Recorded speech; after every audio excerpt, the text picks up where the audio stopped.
Episode 3 की starting में हमें दिखाया जाता है कि संगू अपनी प्रैक्टिस कर रही होती है और सोचती है कि अब वह तलवारबाजी सीख चुकी है। और तभी बाइजू खड़ा होकर संगू की तरफ बढ़ने लगता है। संगू कहती है कि तुम मेरे करीब क्यों आ रहे हो और तुम कोई चाल तो नहीं चलने वाले, और कहती है कि शायद तुम मुझे अगली बार नीदरलैंड में ट्रेनिंग करवाने वाले हो। बाइजू कहता है कि तुम काफी समझदार हो रही हो, जिस पर संगू कहती है कि तुम ऐसा ही कुछ करने वाले हो लेकिन इस बार नहीं। फिर संगू वहाँ से चली जाती है तो बाइजू हंगरी से कहता है कि मैं गॉर्डरेल में जा रहा हूँ, और बाइजू गॉर्डरेल में जाने के बाद टेंसी और जियांग से मिलता है। तभी जियांग बाइजू से कहता है कि मुझे उम्मीद है कि तुमने संगू को अभी तक डांटा नहीं होगा। तभी बाइजू उनसे कहता है कि मुझे 4 चीजों की जरूरत है जो तुम मुझे दोगे, और वो 4 चीजें फिनिक्स फेदर, ब्लैक टोटो, ड्रैगन और स्वेंजी आइलैंड है। ये सुनकर टेंसी कहता है कि ये सभी चीजें हेवन में सबसे ऊपर है, और कहता है कि तुम इन चीजों को लेकर आसमान में तबाही मचाना चाहते हो क्या। जिस पर बाइजू कहता है कि नहीं, मैं इन चीजों से संगू के लिए एक वेपन बनाना चाहता हूँ। जिस पर जियांग कहता है कि मुझे लगता है कि अब तुम संगू पर ध्यान दे रहे हो। टेंसी कहता है कि हम संगू को ये हथियार नहीं दे सकते क्योंकि अभी तक उसके गॉड मिसाइल भी नहीं खुले हैं और वह इस हथियार को अभी तक संभाल नहीं पाएगी। तभी बाइजू कहता है कि मैंने संगू के गॉड मिसाइल को खोल दिया है। ये सुनकर वो दोनों काफी हैरान हो जाते हैं और कहते हैं कि तुमने ये सब कब कर दिया। तो बाइजू बोलता है कि कुछ दिन पहले। तभी वो दोनों बाइजू को तीनों चीजें दे देते हैं। कहते हैं कि स्वेंजी आइलैंड यहाँ पर नहीं है, वो नॉर्थ साइड में मिलेगा। जियांग कहता है कि तुमने संगू के गॉड मिसाइल को एक्टिवेट किया है, जिस कारण तुम अभी काफी कमजोर हो। मैं तुम्हें वह भी जल्दी ही भिजवा दूंगा। लेकिन बाइजू कहता है कि मैं खुद ले लूंगा। जियांग कहता है कि अब तुम काफी कमजोर हो, और फिर बाइजू वहाँ से चला जाता है। तभी हमें संगू को दिखाया जाता है जो अपनी ट्रेनिंग जारी रख रही थी। तभी हंगरी संगू से कहता है कि आप 4 घंटे से प्रैक्टिस कर रही हो, अभी आपको आराम करना चाहिए। अब एक माउंटेन को दिखाया जाता है जिसकी शील्ड टूट रही थी जो बाइजू ने बनाई थी, क्योंकि बाइजू की पावर्स अब कम हो रही थी। अब वहाँ पर कुछ डिमंस आना स्टार्ट हो जाते हैं। संगू कहती है कि इनसे मैं लड़ूंगी, तो हंगरी उसे मना करता है, लेकिन संगू हंगरी को फ्रीज कर देती है और वहाँ से जाने लगती हैं। अब सभी डिमंस संगू पर हमला करने लगते हैं। अब संगू भी उन सभी का सामना करने लगती हैं और वह उन पर भारी पड़ रही होती है, और वहाँ बाइजू भी आ जाता है और हंगरी से संगू के बारे में पूछता है। तो हंगरी बताता है कि वो तो डिमन से लड़ने गई है। बाइजू वहाँ से जाने लगता है और आसमान पूरा काला पड़ चुका था। बादलों के गरजने की आवाज भी आ रही थी। बाइजू देखता है कि संगू का हेवन ट्रायल शुरू हो चुका है। वह सोचता है कि ये इतनी जल्दी कैसे हो सकता है। अब संगू के ऊपर बिजली गिरने लगती है, लेकिन बाइजू उसे अपनी तरफ कंज्यूम कर लेता है, जिस कारण बिजली बाइजू के ऊपर गिरती है, लेकिन संगू को कुछ भी पता नहीं चलता और वह सोचती है कि मेरे ऊपर एक भी बिजली नहीं गिरी। जिसके बाद संगू वहाँ से चली जाती है। अब बाइजू और भी कमजोर हो चुका था।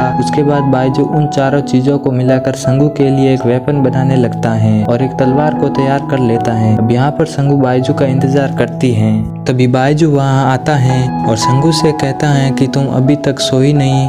तो संगू कहती है कि तुम इतनी देर रात तक कहाँ पर थे। जिस पर बाइजू कहता है कि मैं किसी काम से बाहर गया था, और उसे वो हथियार देकर कहता है कि कुछ दिनों के लिए इसे रख लो, जिसे लेकर संगू काफी खुश होती है। अब बाइजू बेहोश होने लगता है, जिसे संगू संभालती है और हंगरी को आवाज लगाती है, लेकिन हंगरी वहाँ नहीं होता। तभी नीदरलैंड में साइलिन के पास एक आदमी आता है और कहता है कि गॉड ऑफ चाहो की सारी गॉड वसल खुल चुकी है और सारी पावर्स उसके अंदर आ चुकी है। अब हंगरी बाइजू को देखकर संगू से कहता है कि इन्होंने अपनी एनर्जी को काफी हद तक खर्च कर दिया है, जिसकी वजह से इनका लाइफ स्पैन भी खत्म हो रहा है। जिस पर संगू कहती है कि ये तो एक ट्रू गॉड्स हैं, इनकी लाइफ स्पैन कैसे खत्म हो सकती है।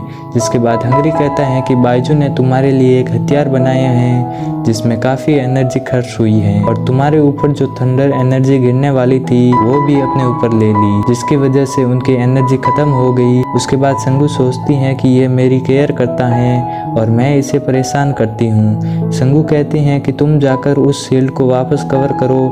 जिस पर हंगरी कहता है कि मैं गॉर्डरेल जा रहा हूँ टेंसी और जियांग को बुलाने। तो संगू कहती है कि इस माउंटेन को तुम्हारी जरूरत है। अभी हंगरी वहाँ से चला जाता है और संगू बाइजू के पास बैठ जाती हैं और उसका पसीना पोंछने लगती हैं और सोचती हैं कि बाइजू मेरी कितनी केयर करता है और मैं इसे कितना परेशान करती हूँ, फिर भी इसने मेरे लिए अपनी एनर्जी को वेस्ट किया और फैसला करती है कि वह अपनी एनर्जी बायजू को दे देगी। फिर अपनी एनर्जी बायजू को देने लगती हैं, पर वह ऐसा नहीं कर पाती क्योंकि उसे एनर्जी ट्रांसफ़र करना नहीं आता था। अब वो बायजू के पास बैठकर फिर से कोशिश करती हैं, लेकिन वो ऐसा नहीं कर पाती। फिर वह बायजू को किस करने लगती हैं ताकि वह एनर्जी उसके अंदर जा सके। तभी नीदरलैंड में शिवेंग के पास एक आदमी आता है और कहता है कि माउंटेन की शील्ड धीरे धीरे कोलैप कर रही है, जिसकी बात सुनकर ओवरलॉर्ड कहते हैं कि बायजू की ताकत अभी कम है और ये सही टाइम है उस पर हमला करने का।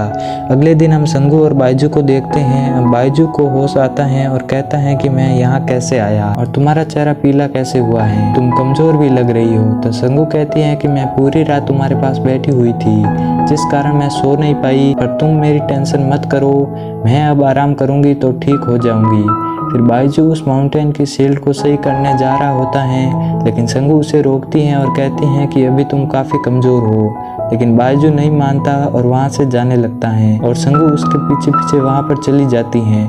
वहाँ पहुँचने पर कुछ डीमन उन पर हमला करने लगते हैं और वो डीमन संगू को लेकर वहाँ से चले जाते हैं। अब नीदरलैंड में डीमन संगू पर हमला करते हैं और संगू भी उनका सामना करने लगती है। अभी वहाँ पर बायजू आ जाता है और जियांग भी वहाँ आ जाता है और कहता है कि बहुत समय से हम मिले नहीं। तो बायजू संगू से कहता है कि ये है यहाँ के ओवरलॉर्ड और कहता है कि इसकी आंखों में मत देखना। और जियांग कहता है कि मुझे संगू से अकेले में बात करनी है, जिस पर बायजू मना कर देता है। तभी वो अपनी पावर से बायजू को किसी दूसरी जगह पर भेज देता है और संगू से बात करने लगता है और कहता है कि तुम्हें नीदरलैंड कैसा लगा, जिस पर संगू कहती है कि अच्छा है।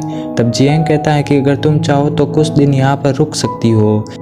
यहाँ पर बायजू वहाँ से निकलने की कोशिश कर रहा होता है। जियांग संगू से कहता है कि मुझे पता है कि तुम बायजू को पसंद करती हो और बायजू भी तुम्हें पसंद करता है, और आज तक मैंने बायजू को किसी लड़की की इतनी केयर करते हुए नहीं देखा। तभी वहाँ बायजू भी आ जाता है और संगू बायजू के पास जाकर उसे हग कर लेती है, पर ये बायजू नहीं होता। जियांग ने बस अपनी पावर से ऐसा किया था। अब वहाँ पर असली बायजू भी आ जाता है और उन दोनों के बीच फाइट स्टार्ट हो जाती है। बायजू संगू से कहता है कि तुम यहाँ से चली जाओ, लेकिन संगू कहती हैं कि तुम अभी काफ़ी कमज़ोर हो, मैं तुम्हें छोड़कर नहीं जा सकती। बायजू के ज़्यादा कहने पर वो वहाँ से चली जाती हैं। तभी रास्ते में उसे टेंसी और उसके साथी मिलते हैं, जो उसे बताते हैं कि ये तो बायजू का ही प्लान था, जिस पर संगू बहुत गुस्सा करती है। अब यहाँ पर बायजू और जियांग के बीच फाइट चल रही होती है और बायजू कमज़ोर पड़ने लगता है। फिर अपनी स्पेशल पावर से उस पर अटैक करता है। उसके बाद टेंसी भी वहाँ पर आ जाता है और फिर वे दोनों मिलकर ओवरलॉर्ड को धरती में गाड़ देते हैं। तो ओवरलॉर्ड कहता है कि मैं वापस ज़रूर आऊँगा। और इसी सीन के साथ ये एपिसोड ख़त्म हो जाता है। बाकी के एपिसोड मैं जल्द ही अपलोड कर दूँगा। उसके लिए मेरे चैनल को सब्सक्राइब कर दो और मेरा वीडियो ज़रा सा भी अच्छा लगा हो तो वीडियो को लाइक भी कर देना।